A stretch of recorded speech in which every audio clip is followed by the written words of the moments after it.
Agustín de Iturbide nació en Valladolid en 1783, de padre español y madre criolla, en el seno de una familia acomodada.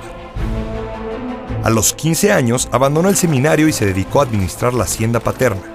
Un par de años después, definida su vocación militar, ingresó al Regimiento Provincial de Valladolid. En 1805 contrajo matrimonio con Ana María Huarte. Con la significativa dote recibida, adquirió la hacienda de Apeo. En 1807, en medio de la agitación por la Guerra de España, aliada de Napoleón contra Inglaterra, se le destina a Jalapa como parte de la defensa contra un posible ataque. En 1810 se rebeló el cura Hidalgo y pronto lo sigue una enorme multitud que asoló el centro del virreinato. Entre las propiedades saqueadas por los insurgentes estaba la hacienda de Quirio, que perteneció al padre de Iturbide. De aquel desenfreno de los primeros rebeldes nació la aversión de los criollos, como Iturbide, hacia el movimiento, pese a que compartían con ellos el deseo de independencia o autonomía para la Nueva España.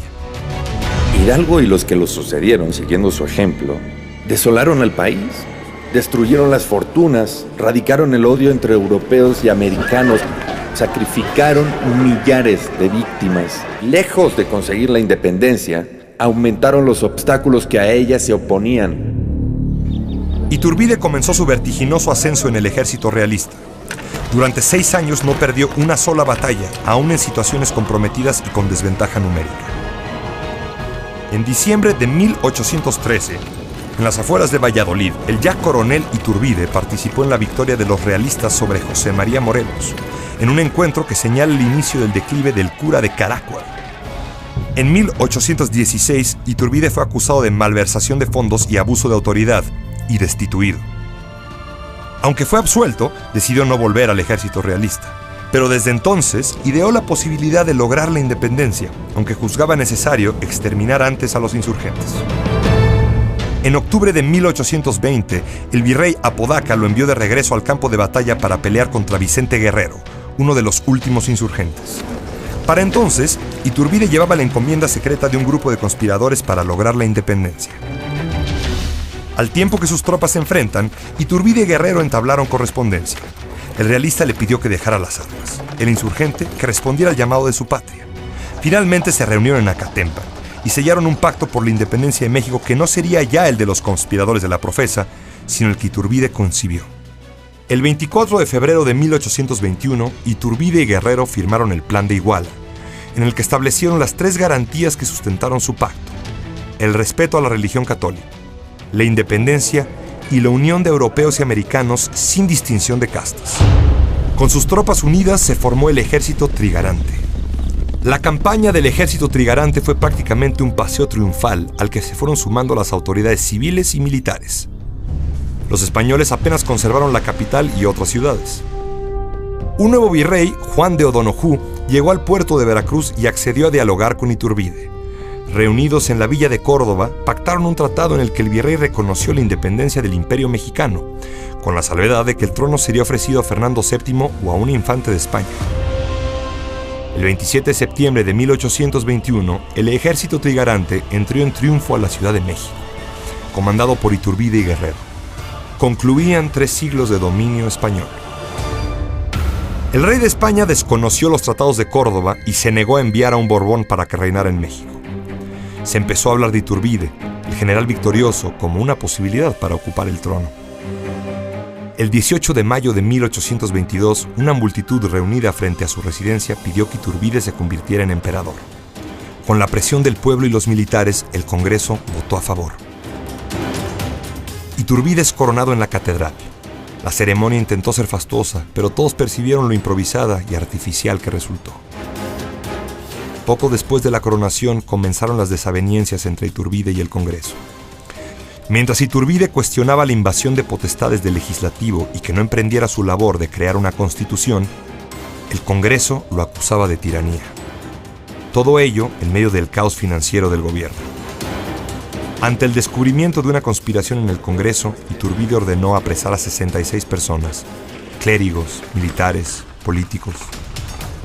El 31 de octubre de 1822, Iturbide ordenó finalmente la disolución del Congreso y creó una Junta Nacional Instituyente.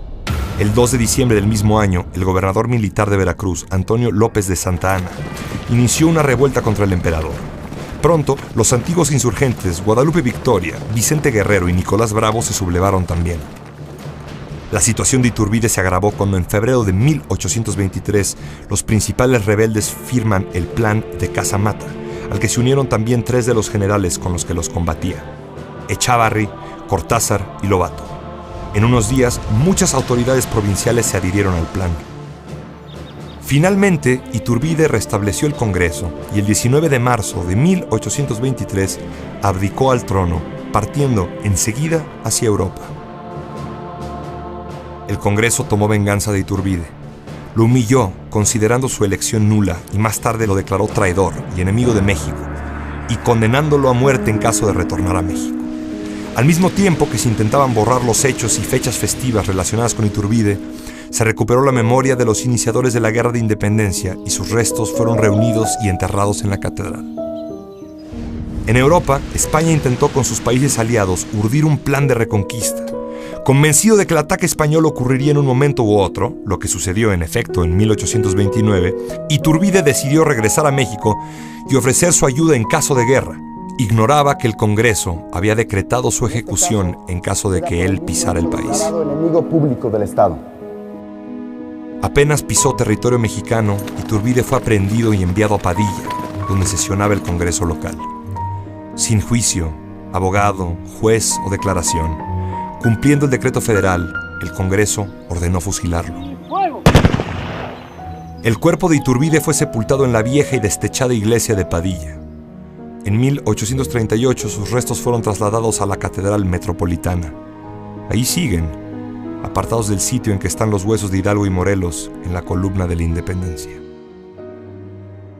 Iturbide cometió sin duda muchos errores durante su reinado y sus acciones, como las de cualquier gobierno, no fueron todas justas. Pero la responsabilidad que le atribuyeron sus enemigos, la sed de poder absoluto, no corresponde del todo a la verdad histórica. Iturbide, antes que como un emperador absoluto, se comportó como un dubitativo monarca republicano, renuente a ejercer el poder y dispuesto a compartirlo con un Congreso hostil hasta que la situación se volvió insostenible. En el patíbulo de Padilla, Iturbide no obtuvo el perdón de sus contemporáneos.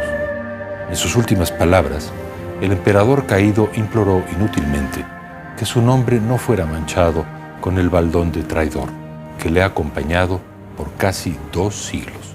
Sería justo volver a su vida con una mirada de respeto y de comprensión. Lo merece.